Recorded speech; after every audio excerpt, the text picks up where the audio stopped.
I was just here about a month ago, and at that time we considered our scars, whether those scars were spiritual, emotional, mental, even our physical scars. They don't need to define us. They are an aspect of who we are, and they remain a part of our story, but they are not our entire story. They're not the end. They are part of this journey. At that service, we were challenged to consider and even realize that we are not the sum of our worst moments. I think in the process of sharing those things that I thought I would never speak of aloud with another person, they didn't absolve me, they didn't forgive me, they didn't excuse me, but they loved me despite my worst moments, despite my scars. That is essential and integral in this process. We are not the sum of our worst moments. That is not who you are. That is not who you were created to be. You have an opportunity to change and to grow and to heal. In fact, as we talked about scars and then we heard so beautifully in this morning's readings, we need to be able to consider the possibility of gratitude within those scars, despite those scars. Because our scars don't only represent our pain, but they also indicate that we are healing. Hopefully this morning's readings challenged us to continue to consider the importance and even power in approaching life in difficult situations with gratitude. Maybe you are here only a few days, maybe you are here only a few hours. It may seem impossible that healing or transformation is available. But here at Caron, we are honored and privileged to know that it is possible. We get a front row seat to see lives changed every day. Healing does exist. In 12-step recovery, addiction is often viewed as a spiritual malady, which means that there also is a solution that is spiritual in nature. Now, I need to be careful because sometimes when we think it's a spiritual malady, we may automatically think that we're talking about a moral issue. We are not talking about a moral issue. It is not a moral malady. That has often kept us stuck, hindered us, and kept us in a sense of shame. We are not talking about morality. We are talking about a spiritual malady, one where we may have lost a sense of peace. We may feel like we have no purpose or direction. We may feel empty or hopeless. Those are things, unfortunately, that probably have touched us all. Maybe this morning, you don't feel much hope, and what you feel is primarily despair. We know that there's more. Even though that spirituality and this addiction is real and has damaged you and the people you care about most, we also believe that there is a spiritual solution that is available to each of us, regardless of our belief, our disbelief, our theology, our dogma. There is a spiritual solution that is available for us.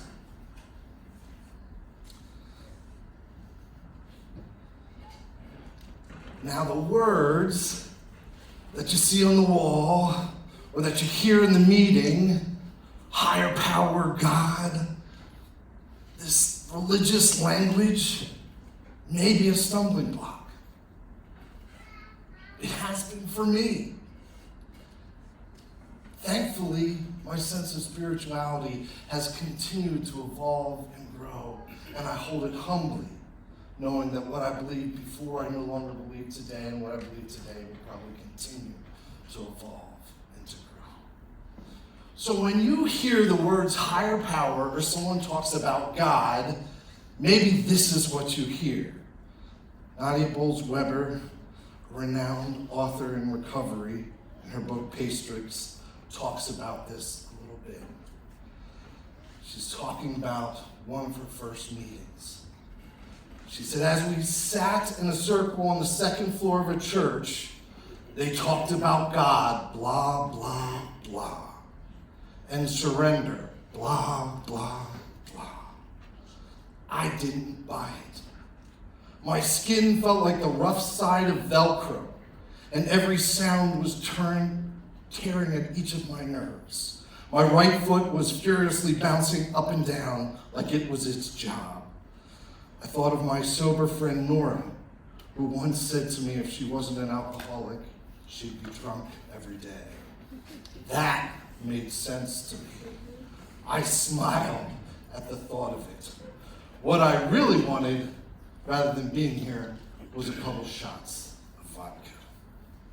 But here I was anyway, 6 days sober, and what seemed like a new nervous disorder. Maybe that's how it felt when you got to detox. Maybe that's how it felt when you sat in your first meeting. Maybe that felt like when you walked into your home thinking you were going to have breakfast with your family, and everybody was there, and one stranger who was the interventionist. Maybe your skin was crawling. Maybe you wanted to be anywhere else. And that person had the audacity to talk about God or a spiritual solution. That is a lot to envision. And yet, I know it to be true. Maybe it sounds like all the adults in Charlie Brown, wah, wah, wah, wah, wah, right? Whether it's the teacher or the parent or the neighbor, sometimes when the adults are speaking, it's wah, wah, wah, wah. Still feels like that for me sometimes. Can we pause for a second and consider whether we believe or not that there could be spiritual principles at play, ones that have power to transform our lives, despite our belief or because of our belief. You have likely risked a lot to have that next drink or that next drug. Probably if you're in this room, you have risked everything for that next drink or that next drug. What I am asking you to do is momentarily suspend whatever disbelief you have, and with the same type of abandon that you chased that poison, that you dare to believe that maybe it's something that doesn't make sense to you. Our readings this morning focused on one of those spiritual principles. Sometimes I've encouraged the people that I work with to take God and the higher power out of it and consider what are the spiritual principles that can change our lives. It's a little bit of a trick, though, because I know that as we pursue those spiritual principles, that ultimately I believe we'll see God. Today, the principle that we're focused on is gratitude. I believe that gratitude is an essential ingredient in this process and has much more power than we realize. Our reading from Philippians said, "Do not be anxious about anything, but in every situation with prayer and petition and thanksgiving, send up your requests." Don't be anxious about anything. Are you kidding me? I'm anxious right now. I think Paul is saying don't be anxious about anything because he knows that we are. It is my natural disposition. And he's saying despite that, give thanks and ask for help. That's recovery. Is despite that fear, that anxiety, that hurt, that shame, give thanks and ask for help. And in Thessalonians, he goes on.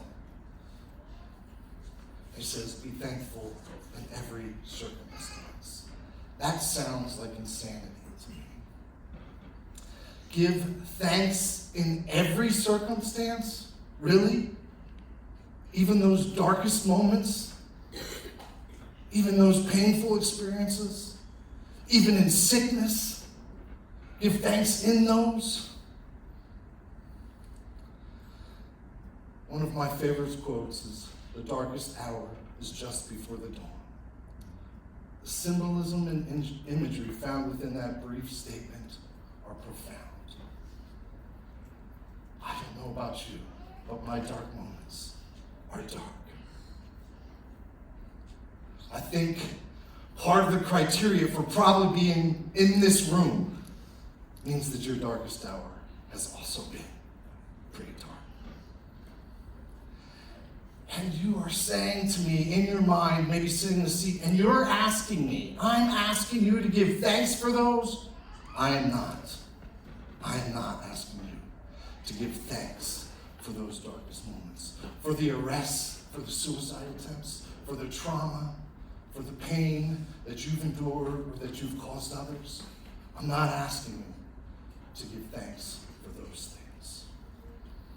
Pastor Tony Evans reads this passage in a different way. He says, and Paul, we just reflected on, says, give thanks in everything, not for everything. It is a posture and a perspective. It is not giving thanks for the trauma that we have endured or continue to endure. It's about considering the possibility that even in the midst of that, we can give thanks.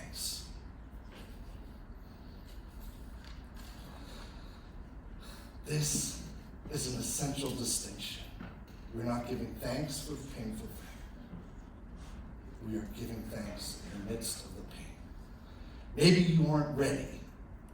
Maybe you'll never be able to give thanks for being here at Caron. But can you give thanks that while you're here, someone has reached out and cared for you?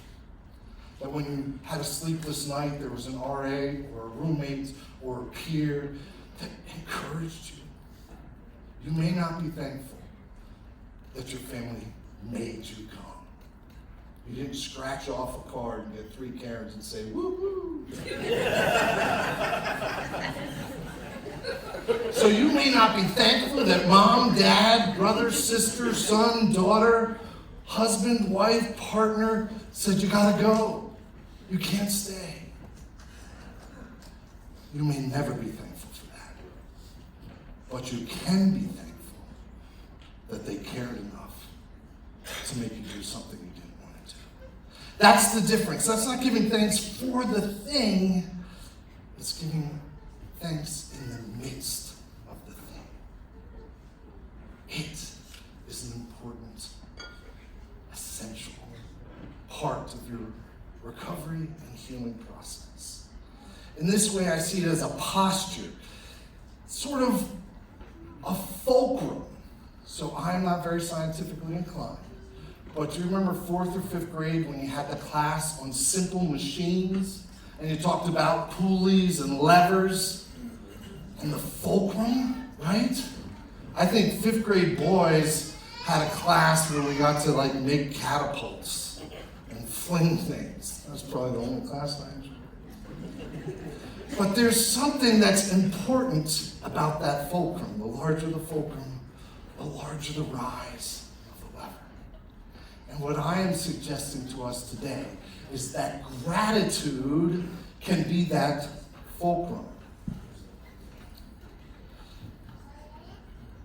There's a specific moment in time sort of an aha moment that I realized the value of gratitude.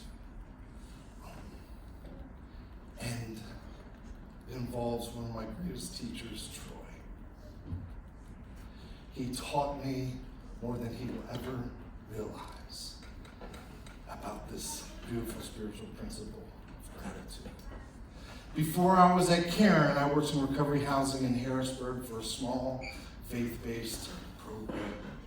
We had guys that were coming from our local county jail, from our local mission, from the streets, and from our local community corrections center.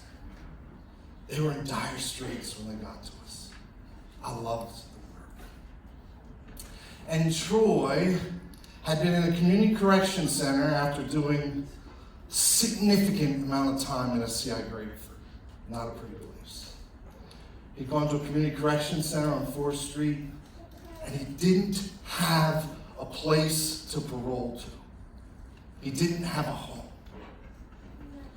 So he came to live with us at the recovery house. And when I met Troy, he was 37. And he had gone into the penitentiary when he was 17. When I met him, he had been in an institution for half of his life, for 17 years.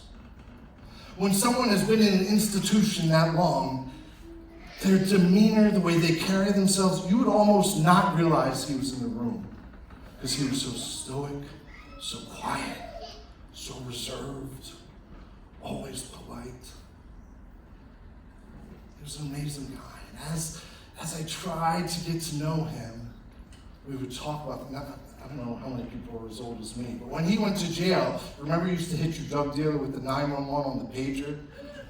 Like there was no cell phone when he went to jail. When he went to jail at 17 years old, he'd never had a driver's license. He talked about going to a drive-thru at McDonald's and then saying, hey, give me the money, and you go to the next window and get your food. He said, what do you mean? It's only used to be one window at McDonald's. Like everything had changed in 17 years. And there was something curious about Troy. Tall, white guy, and he had long hair, halfway down his back. And I know that the Department of Corrections in Pennsylvania, as a male, you can't have hair that touches your collar unless you have religious exemption. I said, Troy, I don't think you're a Rastafarian. Like, how is your hair so long? And he proceeded to tell me that of those 17 years, 4 of them he spent in solitary confinement in the hole. 23 hours a day in a cell by himself. 1 hour a day walking in what essentially was a dog kennel. That is inhumane. And that breaks my heart. And no one should be treated that way. That would destroy me. And he said, in that 4 years, my hair got so long that when they put me back in general population, the guards didn't ask me about my hair.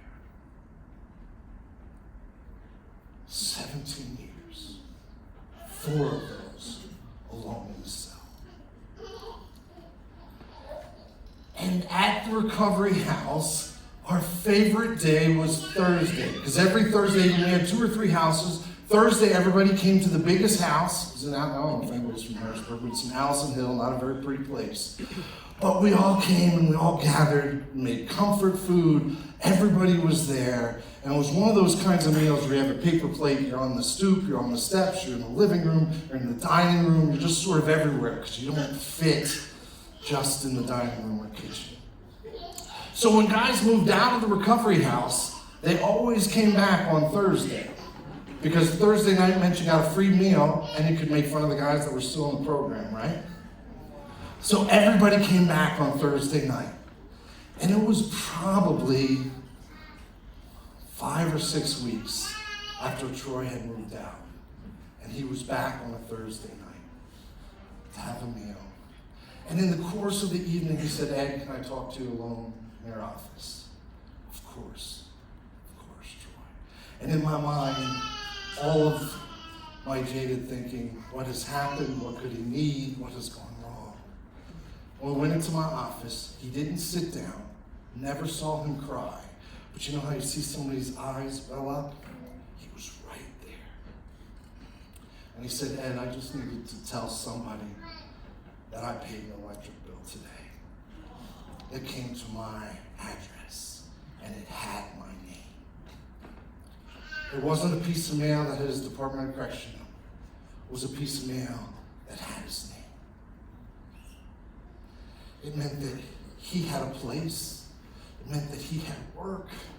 It meant that he had freedom and means that were his own. And in that moment, I realized I am not very grateful because I don't give thanks when the bills come to me. He had a posture of gratitude that had the power to not only change his experience, but to change mine.